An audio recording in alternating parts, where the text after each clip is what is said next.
Hello, welcome to study अगोरा। आज हम हमारे नेक्स्ट 10 टॉपिक्स कंप्लीट करेंगे। तो शुरू करते हैं।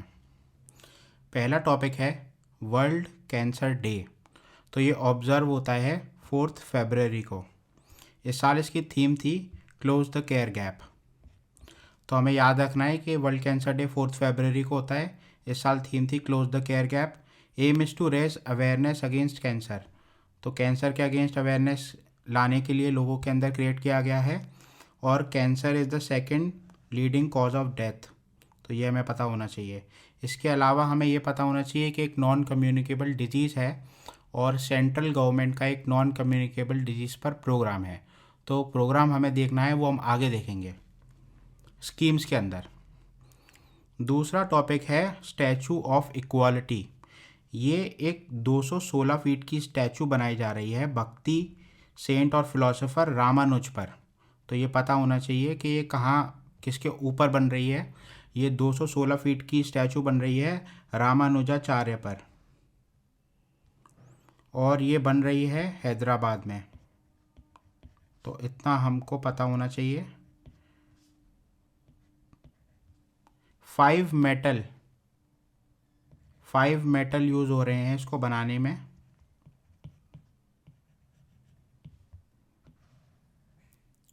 ये पता होना चाहिए।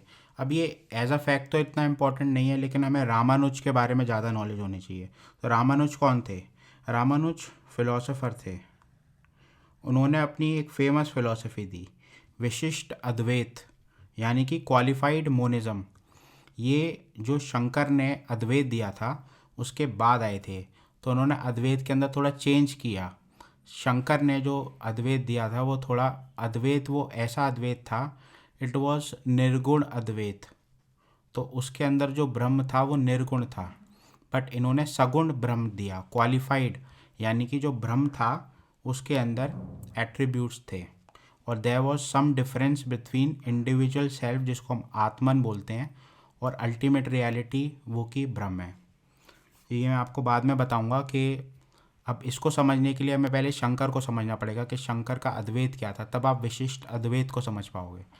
और अद्वैत को समझने के लिए आपको सबसे पहले समझना पड़ेगा कि नागार्जुन का शून्यवाद क्या था।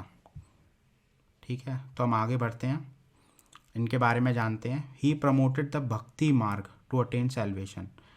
तो एक होता है कर्म मार्ग, जिसको हम कर्म कहते हैं, कि कर्म जो भी आप करेंगे उसके बेसिस पे आप समम बोनम लिबरेशन प्राप्त कर सकते हैं। अल्टीमेट जो आपका ऑब्जेक्टिव है, जैसे मोक्ष होता है और आपका निर्वाण होता है, कैवल्य होता है जैना में।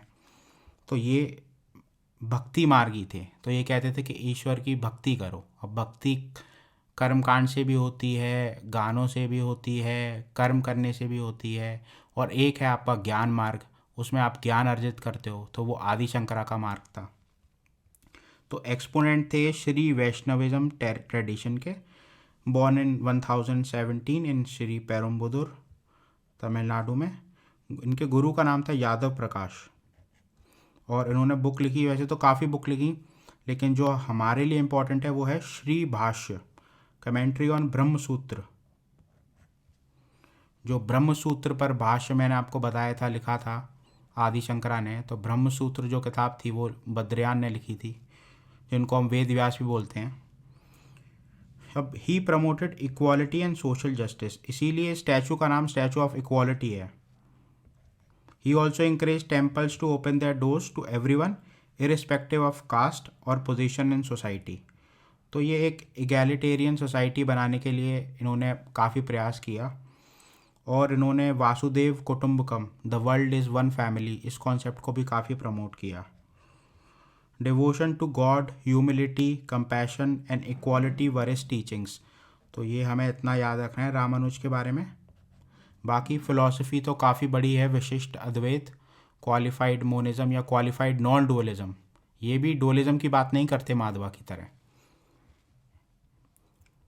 नेक्स्ट टॉपिक है इंडिया प्रेस फ्रीडम रिपोर्ट। एक वन लाइनर फैक्ट है, इसको रिलीज़ किया है rights and risks analysis group ने। तो बस इतना छोटा सा फैक्ट आप याद रखना। इंडिया प्रेस फ्रीडम रिपोर्ट किसने निकाली है? अब वर्ल्ड वेटलैंड डे सेलिब्रेट किया जाता है 2 फरवरी को, और इंडिया के अंदर 2 नई रामसार साइट्स ऐड करी गई हैं। एक है बकीरा वाइल्ड लाइफ सेंचुरी यूपी के अंदर, और दूसरी है Khijadia wild life sanctuary Gujarat के अंदर। अब टोटल रामसार साइट्स 49 हो गई हैं, और ये रामसार जो शहर पड़ता है वो ईरान में पड़ता है। उसी शहर के नाम पर इस रामसार कन्वेंशन को ऐड किया गया है। इसके अंदर वेटलैंड्स इंक्लूड करे जाते हैं। फिर नेक्स्ट है आर्टेमिस मिशन। ये एक लूनर मिशन है नासा का। इसमें ये प्लान कर रहे हैं to send the next man and the first woman to the moon by 2024।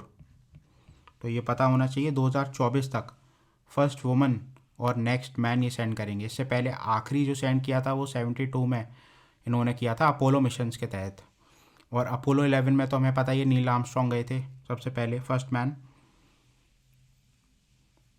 तो अब ये जो मिशन है इसके 3 पार्ट्स हैं, आर्टेमिस 1, 2 और 3। तो आर्टेमिस 1 में ये space launch system SLS send करेंगे। वो इनका रॉकेट है SLS, तो उसके साथ ओरायन स्पेसक्राफ्ट जाएगा। और फिर ये एक सेकेंडरी लोकेशन, जब ये मून के ऑर्बिट में जाएंगे तो वहाँ एक इनका ऑलरेडी डिप्लॉयड है सिस्टम गेटवे, तो ये गेटवे पर एक लैंडिंग करेंगे और फिर वहाँ से ये मैन्ड मिशंस करेंगे मून पर। तो ये आर्टेमिस 1 2021 तक कंप्लीट होना था। आर्टेमिस 2 फर्स्ट क्रूड फ्लाइट ये भेजेंगे 2023 के लिए, और फिर फाइनली आर्टेमिस 3 भेजेंगे जिसमें astronauts will land on the south pole of the moon by 2024। तो ये आर्टेमिस मिशन हमें पता होना चाहिए। बाकी थोड़े दिन पहले हमने जेम्स वेब स्पेस टेलीस्कोप भी देखा था, और जो कि हबल को रिप्लेस करेगा। अभी रिपब्लिक डे में जो परेड हुई थी उसमें अलग अलग स्टेट्स और मिनिस्ट्रीज़ ने अपने टैब्लो पेश किए थे। तो UP wins best tableau and navy best marching contingent at the Republic Day. तो ये हमें पता होना चाहिए। यूपी का जो टैब्लो था वो 1 डिस्ट्रिक्ट 1 प्रोडक्ट पर बेस्ड था, और उन्होंने काशी विश्वनाथ धाम भी दिखाया था।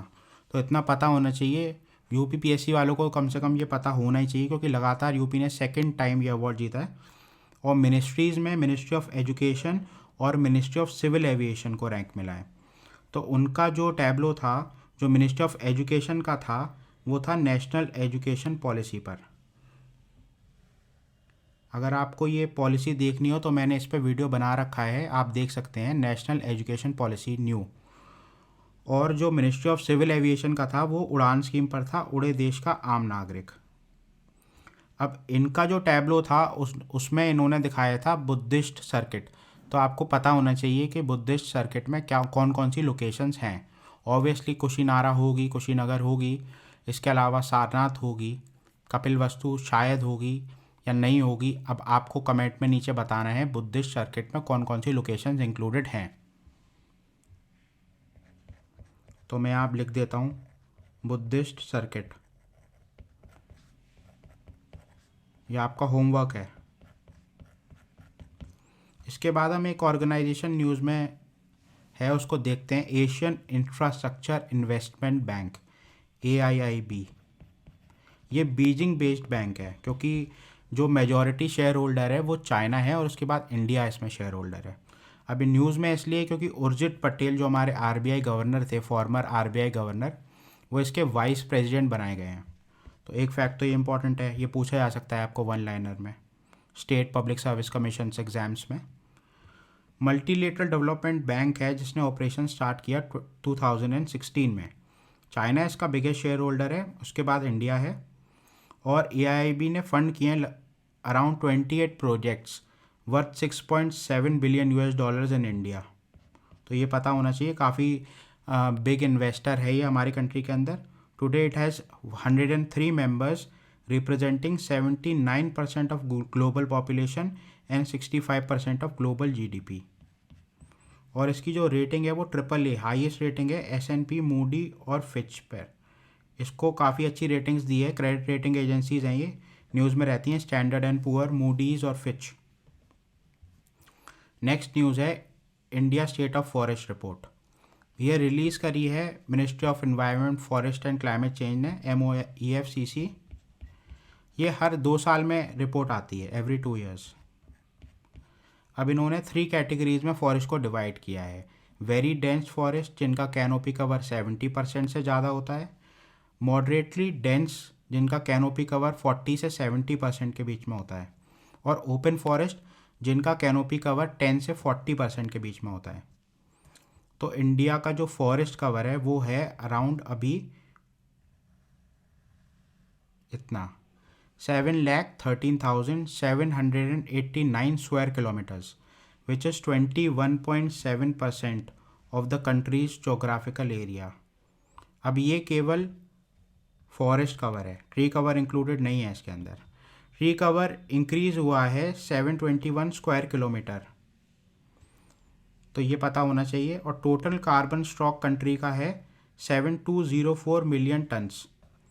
अब एरिया वाइज में देख लेते हैं कौन से स्टेट में सबसे ज़्यादा फॉरेस्ट है।